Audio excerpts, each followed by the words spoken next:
Rain.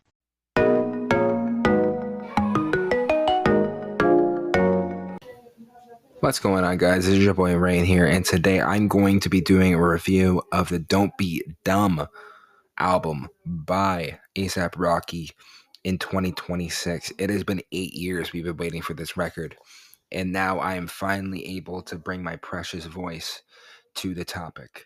And I'm going to be basically breaking it down as much as I possibly can. I'm not going to go into absolute in particulars and break down every single sound.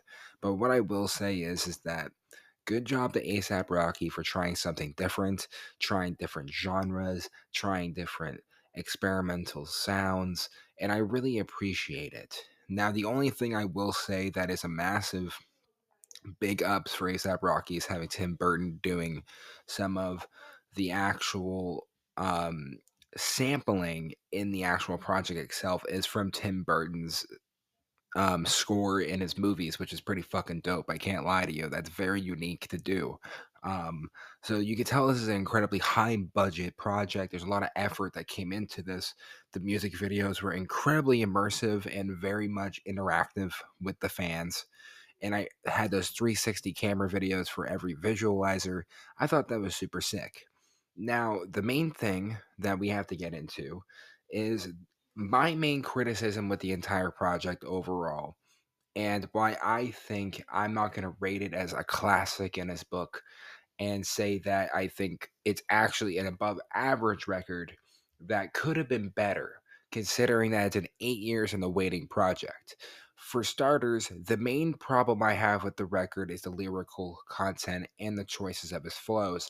I think there was a lot of cashing it in with his flows, a lot of weird lyrical content that was just kind of not really fitting for the topic at hand in general. There's a lot of flexing, there's a lot of I'm gonna fuck on your bitch. But then at the same time, he wants us to kind of relate to him as a father. And then out of nowhere, he'll start talking about political issues, like on the song "The End," and trying to act like an intellectual mind.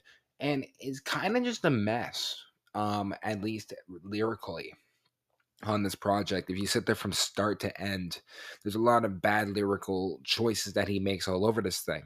But what makes it very consistent is the fantastic production choices, the fantastic choices that he had for features and little nods in. Now, he didn't have a lot of rap verses on this thing. He did have a lot of people like Sauce Walka and Westside Gun throwing in some ad libs here and there, which was very unique and fantastic.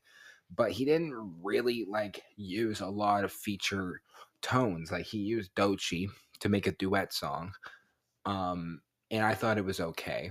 A lot of the project kind of came down to the production doing a lot of work for him, and him kind of coasting along on the project, not really giving it his 100% effort because he probably thinks he doesn't really have to, which I kind of understand from his standpoint, being an A-list celebrity, being married to Rihanna, and having this glamorous lifestyle with a high fashion standpoint. But what I will say about Rocky's project is that it is consistently a good listen. I don't think that it's high quality and that it sticks out like a sore thumb in like a complete album sense. I think there are some songs that do drag on a little bit too long. I think that there are some ideas that worked for maybe a minute or two on the song, and it didn't really end up working for an entire track.